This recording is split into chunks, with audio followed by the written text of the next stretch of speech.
Film dibuka dengan Yeonjin yang sedang dalam perawatan darurat di sebuah lab rahasia milik Tuan Kwon. Ia berhasil diselamatkan oleh Min.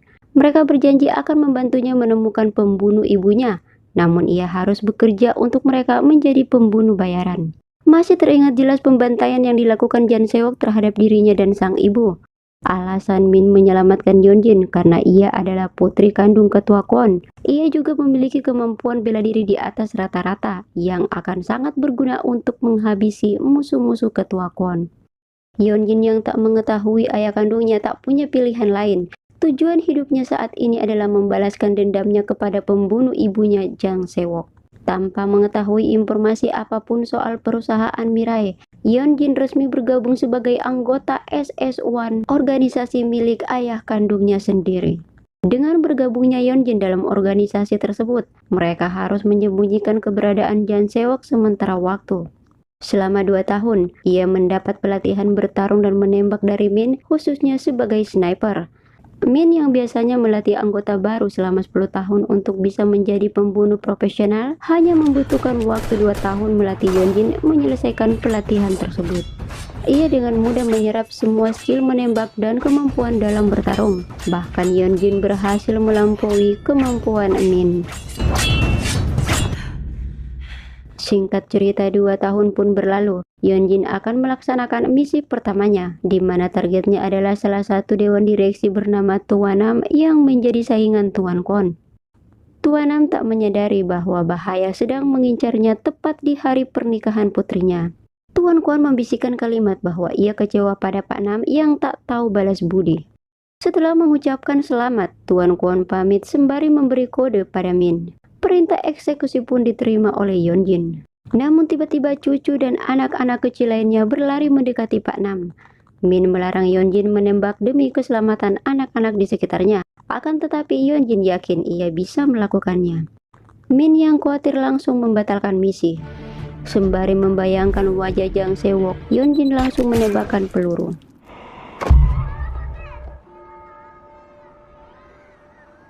Singkat cerita, waktu pun berlalu. Tibalah waktunya Yeonjin melanjutkan sekolah.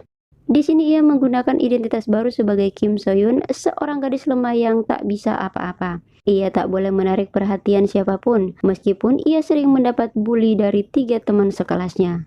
Tanpa diduga, seorang cowok populer idaman para siswi di sekolah itu malah jatuh hati pada Yeonjin. Hal itu membuat 3 temannya semakin membencinya. Apalagi setelah mereka mengetahui kalau Yeonjin mendapat perlakuan khusus karena ia adalah ponakan dewan sekolah. Kepala lab Mirai, kita sebut saja Mumun, menyamar sebagai guru di sekolah itu untuk mengawasi Yeonjin. Tak lama kemudian, ia mendapat pesan dari Min untuk misi keduanya. Setelah mendapatkan kunci dari Mumun, Yeonjin bergegas ke atas merakit senjata yang sudah disiapkan. Akan tetapi, Yongmin yang melihat Yeonjin naik ke atas ternyata mengikutinya. Mendapati pintu dikunci dari luar, Yongmin panik. Ia takut Yeonjin akan melakukan hal-hal yang membahayakan dirinya sendiri karena sering mendapat bulian. Teriakan Yongmin membiarkan konsentrasi Yeonjin sehingga salah sasaran. 수아나 거기 있지? 줄기세포 연구에 반대하시는데요. 그 이유 주변에 방해꾼 있니? 우리 쪽에서 누구 보낼까? 뭐지 저게? Namun Yeonjin tak menyerah begitu saja. Target yang awalnya 1 orang berubah menjadi 3 atas perintah Min agar tak meninggalkan saksi mata.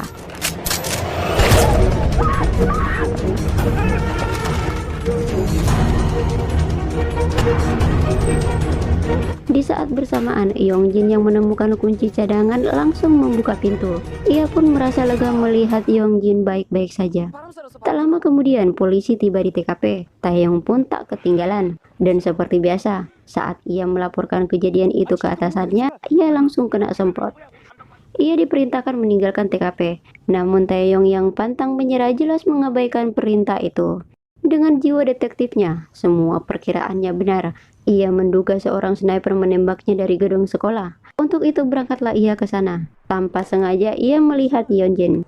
그건 다 널 위한 거야. 네가 다.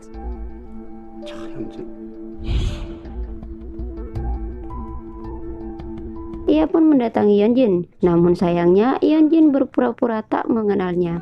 Yeonjin berkata bahwa namanya adalah Kim Soyun. Karena masih ragu, ia mengecek database Yeonjin di ruang guru. Dan benar saja, database tersebut asli. Ia pun meminta maaf kepada guru karena salah orang. Singkat cerita, Min melaporkan kejadian barusan pada Tuan Kwon. Ia juga membahas soal dendam Yeonjin kepada Jang Se-wook. Tuan Kwon memerintahkan Jang Se-wook untuk bersembunyi. Posisinya tak boleh diketahui Yeonjin. Min lantas menemui Jang Se-wook dengan membawa satu tas uang. Ia menyampaikan perintah Tuan Kwon. Akan tetapi Jang Se-wook menolak perintah tersebut dan melempar uangnya karena Jang Se-wook merasa Tuan Kwon lebih memprioritaskan Min dibanding dirinya. Min langsung mengancamnya akan membunuhnya saat itu juga. Dengan terpaksa, Jang Se-wook yang makin dendam pada Min menurutinya. Sepulang sekolah, Yeonjin melaporkan kejadian di sekolah. Ia memberitahu Min nama lengkap dan pekerjaan Taeyong. Yeonjin berharap Taeyong tidak akan menjadi target mereka karena telah mengenalinya. Min mengiyakan keinginan Yeonjin sembari memberikan kalung hadiah ulang tahun dari mendiang teman-temannya yang membuat Yeonjin senang. Menurut Min, Taeyong bukanlah ancaman. Dia juga tak bisa membongkar identitas asli Yeonji. Akan tetapi semua itu hanyalah omong kosong doang. Diam-diam ia memberikan perintah kepada anggota SS-1 atau lebih tepatnya anak buahnya untuk menghabisi Taeyong tanpa sepengetahuan Yeonjin.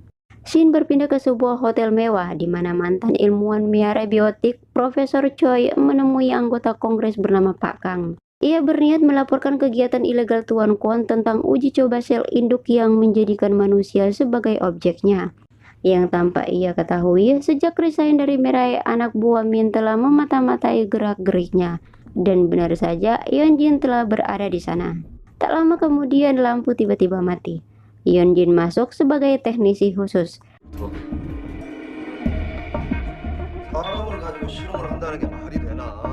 Ia menyalakan semua kamera tersembunyi di kamar itu seakan-akan memperbaiki lampu. Choi berkata, sejak 20 tahun lalu, hampir setiap hari perusahaan Mirai membawa para gadis muda untuk dijadikan bahan eksperimen. Pak Kang lantas meminta bukti berupa data foto atau video agar bisa melaporkan kejahatannya, menghentikan proyek penelitian, dan memenjarakannya.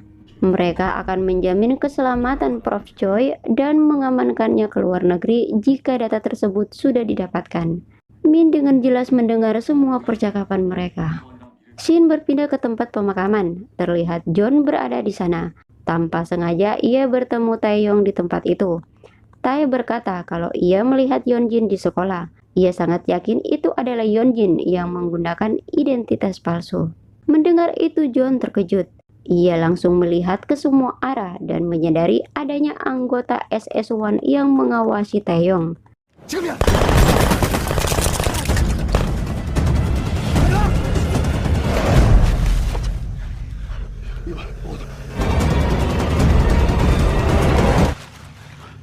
이거 뭐라고요? 저도 처음 들었잖아.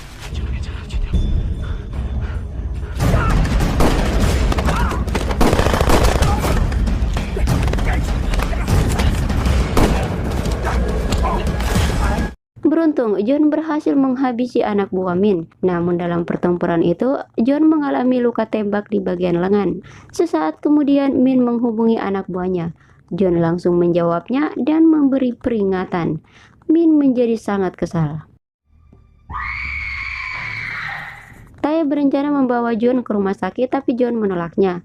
Mereka pun menyelinap masuk ke kamar hotel yang tidak terkunci. John mengeluarkan peluru dari lengannya. Setelah itu, John membawa Tae ke kediamannya. Disinilah John mengungkap identitas aslinya.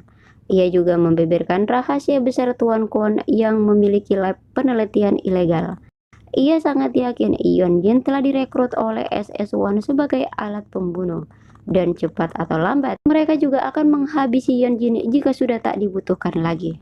Shin berpindah ke markas SS-1. Malam itu, Yeonjin masuk ke ruang IT. Ia iseng bertanya, apakah alat itu bisa melacak keberadaan seseorang? Tanpa curiga sedikit pun, Kang Asep menjawab tentu saja. Saat Kang Asep keluar sebentar, Yeonjin segera mencari jejak Jang Se-wook.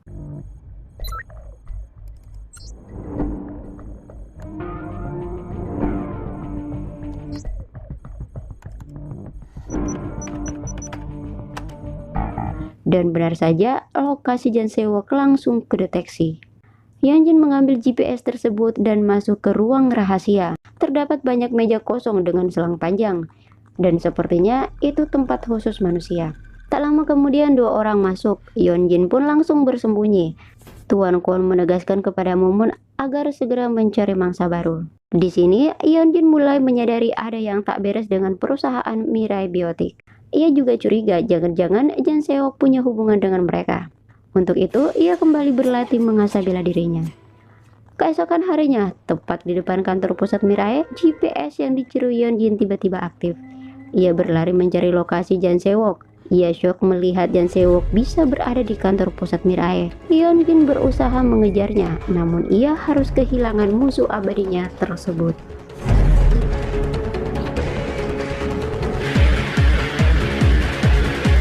Hyunjin benar-benar marah. Ia tak menyangka selama ini perusahaan Mirai membohonginya dan sengaja menyembunyikan keberadaan Jang Seok. Ia mengambil pistol Min dan menodongkannya ke wajah Min. Melihat emosi Hyunjin yang tidak stabil, Min tak punya pilihan lain selain menyerahkan Jang Seok karena mereka lebih membutuhkan Hyunjin sebagai mesin pembunuh. Ia terpaksa mengantar Hyunjin ke markas rahasia Jang Seok. Sesampainya di sana, Min membiarkan Hyunjin menuntaskan aksi balas dendamnya, sementara ia menunggu di luar. Dan pembantaian pun dimulai.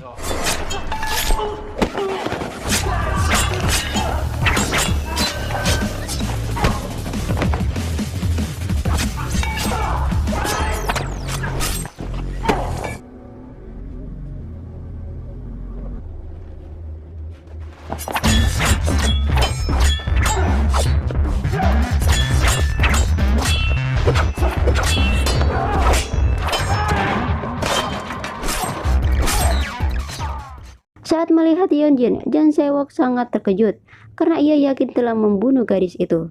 Ia bertanya siapa yang menyelamatkanmu. Namun ia langsung menyadari ternyata ini alasan Tuan Kwon memintanya bersembunyi karena mereka lah yang telah menyelamatkannya. Pertarungan pisau dapur versus senjata FF pun terjadi.